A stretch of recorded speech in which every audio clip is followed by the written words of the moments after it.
नमस्कार, स्वागत है आपका। शुरुआत करते हैं बड़ी खबर के साथ। कांग्रेस छोड़कर बीजेपी में आई विधायक ने अपनी ही पार्टी नेताओं की सोशल मीडिया के जरिए फजीहत करवा दी है। आनन फानन में पार्टी अध्यक्ष ने विधायक को तलब किया और विधायक से स्पष्टीकरण भी मांग लिया है। यमकेश्वर से बीजेपी विधायक रेणु बिष्ट की फेसबुक पोस्ट ने सोशल मीडिया पर खूब हल्ला काट दिया है। दरअसल फेसबुक पर विधायक ने पोस्ट कर दिया कि पिछले 22 सालों में यमकेश्वर के लोगों के साथ छल हुआ, उन्हें विकास से वंचित रखा गया। विधायक की इस पोस्ट से हल्ला इस कदर मचा कि विधायक खुद ही बीजेपी से और पिछले 22 सालों से यह सीट बीजेपी के कब्जे में रही है, इस वजह से भी ज्यादा चर्चा हो रही है। यानी कि यहां जीतने के बावजूद और विधायक रहने के बावजूद बीजेपी के ही कामों पर उनकी तरफ से सवाल खड़ा किया गया है। फिर आखिरकार बीजेपी विधायक ने यह सवाल क्यों खड़ा किया, यह भी अब विपक्ष के लिए एक मुद्दा बन गया है। वहीं बीजेपी विधायक के पोस्ट से मचे बवाल के बाद आनन फानन में बीजेपी के प्रदेश अध्यक्ष ने विधायक को तलब किया और साथ ही जवाब मांगा है। विधायक ने प्रदेश अध्यक्ष को अपना स्पष्टीकरण सौंप दिया है।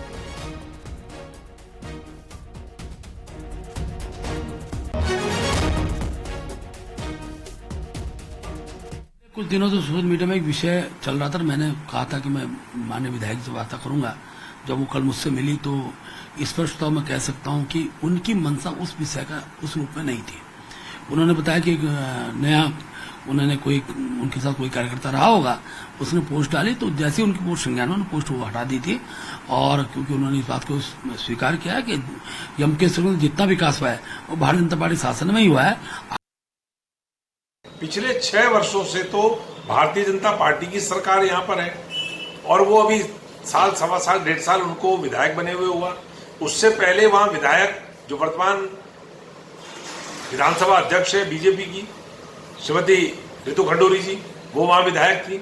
उससे पहले 3 टर्म लगातार वहां पर भारतीय जनता पार्टी की ही विजया बड़थवाल विधानसभा की सदस्य थी, मंत्री भी थी, विधानसभा की उपसभापति भी थी।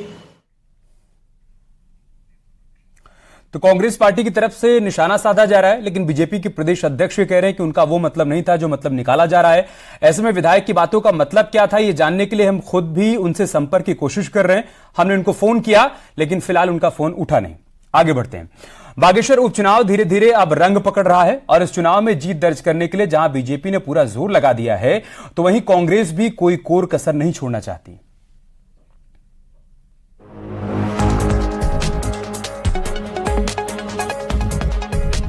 मंत्री चंदन रामदास के निधन के बाद बागेश्वर को पहली बार उपचुनाव का सामना करना पड़ रहा है। उपचुनाव में कहने को तो 5 उम्मीदवार मैदान में हैं, लेकिन मुख्य मुकाबला एक बार फिर बीजेपी और कांग्रेस के बीच है। बीजेपी ने जहां सहानुभूति कार्ड खेलकर चंदन रामदास की पत्नी पार्वती दास को मैदान में उतारा है, तो वहीं बीते चुनाव में कांग्रेस के उम्मीदवार रंजीत दास को भी अपने पाले में कर लिया है। रंजीत दास के अलावा भी कई कांग्रेसी नेताओं ने उपचुनाव में बीजेपी का दामन थाम लिया। और मैं दावे से कह सकता हूं कि बागेश्वर का चुनाव हम लोग प्रचंड बहुमत से जीतेंगे और सभी जो विरोधी दल के लोग हैं उनकी जमानतें जब्त होंगी। उधर कांग्रेस ने आम आदमी पार्टी के बसंत कुमार को मैदान में उतारकर नहले पर दहला मारा है। असल में बसंत कुमार 2017 और 2022 का विधानसभा चुनाव लड़ चुके हैं। बीते विधानसभा चुनाव में बसंत कुमार ने 16,000 से अधिक वोट हासिल किए थे, जबकि कांग्रेस के उम्मीदवार को 20,000 के करीब लोगों ने समर्थन दिया था। ऐसे में कांग्रेस को उम्मीद है कि अगर बसंत कुमार और कांग्रेस के वोट एक हो जाएं, तो उनकी चुनावी नैया आसानी से पार लग सकती है। लोगों ने देखा भी है भारतीय जनता पार्टी को, जो उनका नारा था, आज वो नारे जनमानस में तैर रहे हैं, लेकिन परिवर्तन होगा ऐसा मेरा विश्वास है। बागेश्वर उपचुनाव के लिए 5 सितंबर को मतदान होना है। अब ये बागेश्वर की जनता को तय करना है कि वो राज्य में अभी तक हुए उपचुनाव के पैटर्न पर ही वोट करती है या फिर कुछ नया यहाँ देखने को मिलता है। न्यूज़ 18 के लिए किशन के साथ विजयवर्धन उप्रेती की रिपोर्ट।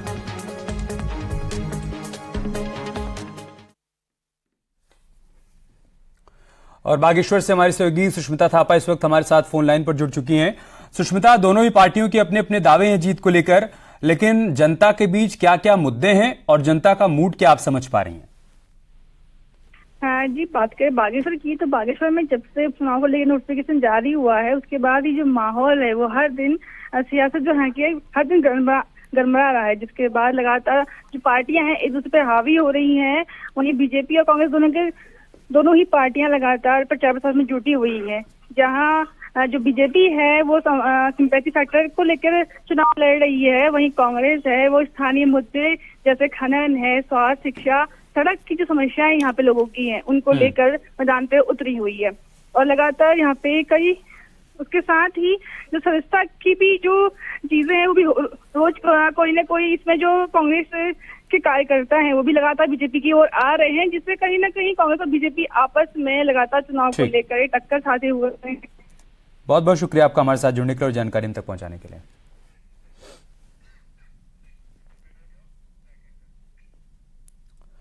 उधर जोशीमठ के पंगनो गांव में लगातार भूस्खलन का खतरा बढ़ता जा रहा है। यहां 4 से 5 मकान टूटकर धराशायी हो गए। वहीं ग्रामीणों के खेत और खलियानों को भी नुकसान पहुंचा है, वहां पर मलबा भर गया है। इसके साथ ही गांव से लगभग 10 किलोमीटर ऊपर पहाड़ी से लगातार बारिश के दौरान मलबा और पत्थर गिरकर गांव की तरफ आ रहे हैं, जिससे 30 से 35 परिवारों को खतरा बना हुआ है। गांव के लोग सुरक्षित स्थान पर विस्थापन की मांग भी कर रहे हैं। 2 तस्वीरें हम आपको दिखा रहे हैं जोशीमठ में कैसे हालात बने हुए हैं। आप देख सकते हैं यहाँ 30 से 35 परिवारों पर भूस्खलन का खतरा बना हुआ है और इन सब के बीच कैसे मकान यहां पर धराशायी हुए हैं उसकी भी तस्वीर आप देख सकते हैं। इन तस्वीरों को देखने के बाद यहां के लोग डर के साए में हैं और वो विस्थापन की मांग भी कर रहे हैं।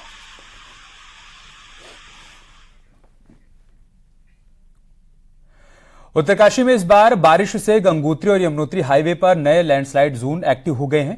सबसे बुरे हाल यमुनोत्री हाईवे पर बने हुए हैं। यहां कई जगहों पर लैंडस्लाइड जोन बनने से यात्रियों को परेशानियों का सामना करना पड़ रहा है। यमुनोत्री हाईवे में धरासू से बहरम खाल तक लोगों को काफी दिक्कतों का सामना करना पड़ रहा है। ऐसे ही हालात गंगोत्री हाईवे के बंदरकोट के पास बने हुए हैं। हालात ऐसे हो गए हैं कि दोनों ही हाईवे पर जान जोखिम में डालकर यात्री यात्रा करने को मजबूर है।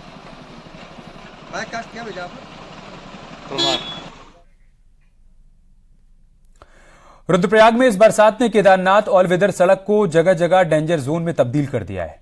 रुद्रप्रयाग से गौरीकुंड तक सड़क पर 2 दर्जन जगहों पर धंसाव और भूस्खलन हो रहा है। इसी वजह से इस बार कई हादसे भी हो चुके हैं। सबसे ज्यादा खराब सड़क केदार घाटी में हो गई है। वहीं क्षेत्रीय विधायक शैला रानी ने विभागीय अधिकारियों को नुकसान का आकलन करने के साथ ही तत्काल ट्रीटमेंट के आदेश दिए हैं। क्योंकि अभी यात्रा चल रही है और उसको जो है यात्रा के बाद ही जो बहुत जरूरी जगह है उनको तो ठीक किया जाएगा, उसके बाद जो है अन्य जगहों पर मरम्मत की जाएगी। हरिद्वार में मनसा देवी मंदिर की पहाड़ियों का सर्वे करने वाले भूवैज्ञानिकों ने डीएम को प्राथमिक रिपोर्ट सौंप दी है। रिपोर्ट में जियोलॉजिकल सर्वे ऑफ इंडिया के वैज्ञानिकों और एनडीएमए के विशेषज्ञों ने इन पहाड़ियों का सर्वे कराए जाने का सुझाव दिया है। साथ ही सुरक्षा दीवार बनाने और ड्रेनेज सिस्टम सुधारने जैसे ट्रीटमेंट के सुझाव भी दिए गए। हरिद्वार के डीएम का कहना है कि विशेषज्ञों के सुझावों पर अमल किया जाएगा। वहीं चंडी देवी मंदिर की पहाड़ियों से भूस्खलन होने के बाद इन पहाड़ियों के सर्वे के लिए भी शासन को पत्र भेज दिया गया है। जल्द ही चंडी देवी मंदिर की पहाड़ियों का सर्वे करवाया जाएगा।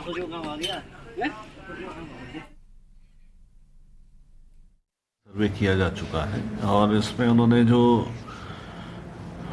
अपनी रिकमेंडेशंस दी हैं उसके संबंध में ये बताना जरूर चाहूँगा कि एक तो शॉर्ट टर्म मेजर्स हम लोगों को क्या लेने हैं और लॉन्ग टर्म मेजर्स के लिए उन्होंने क्या करना है वो ये सजेशन दिया है।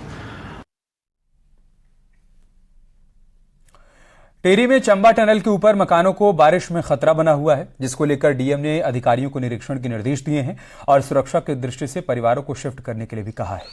ऑल वेदर प्रोजेक्ट के तहत चंबा बाईपास में बनाई गई टनल की शुरुआत से ही दिखोल और गुलडी गांव में 12 से ज्यादा मकानों में दरारें पड़ने लगी थी, लेकिन कार्यदायी संस्था की लापरवाही के चलते इस ओर कभी ध्यान दिया नहीं गया।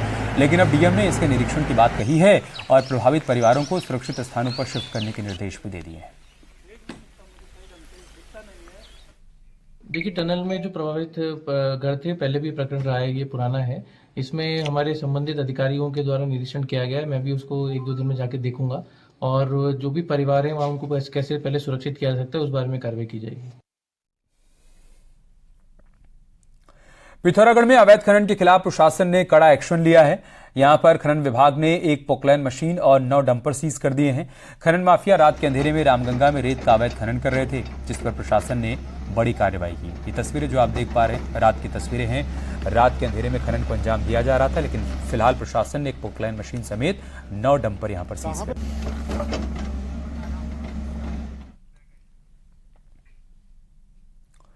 और बात करते हैं एक बड़ी खबर की। कोटद्वार में सितंबर महीने में होने वाली आर्मी की अग्निवीर भर्ती रैली पर मौसम ने खलल डाल दिया है।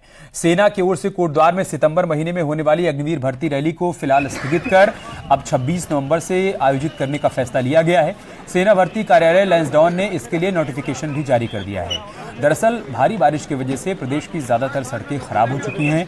वहीं आर्मी कैंप में भी बाढ़ के चलते हालात खराब बने हुए हैं। आर्मी एरिया को बाजार से जोड़ने वाला पुल भी टूट गया है, जबकि जिस ग्राउंड में युवाओं को एकत्रित किया जाता है उस ग्राउंड में भी इन दिनों खो नदी का पानी भरा हुआ है। ऐसे हालात को देखते हुए कोटद्वार में आई आपदा के मद्देनजर आर्मी की ओर से भर्ती को स्थगित करने का फैसला लिया गया है। इसमें पहले सितंबर में इस भर्ती को होना था, लेकिन बारिश को देखते हुए और जो भी हमारी गढ़वाल में सारी सड़कें बंद हैं, आपदा को दृष्टिगत रखते हुए मुझे ऐसा लगता है कि शायद ये निर्णय लिया गया है।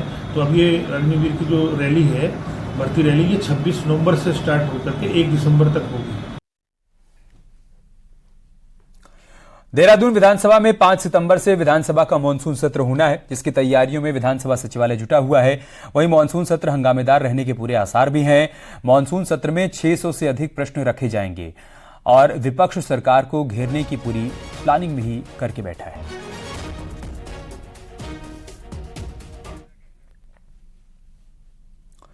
और अब बात करते एक अच्छी खबर की। हल्द्वानी शहर को एक खास और नई पहचान मिलने जा रही है। आखिर क्या है ये पहचान और क्या है इसका पीएम मोदी से कनेक्शन, आपको एक रिपोर्ट के जरिए दिखाते हैं।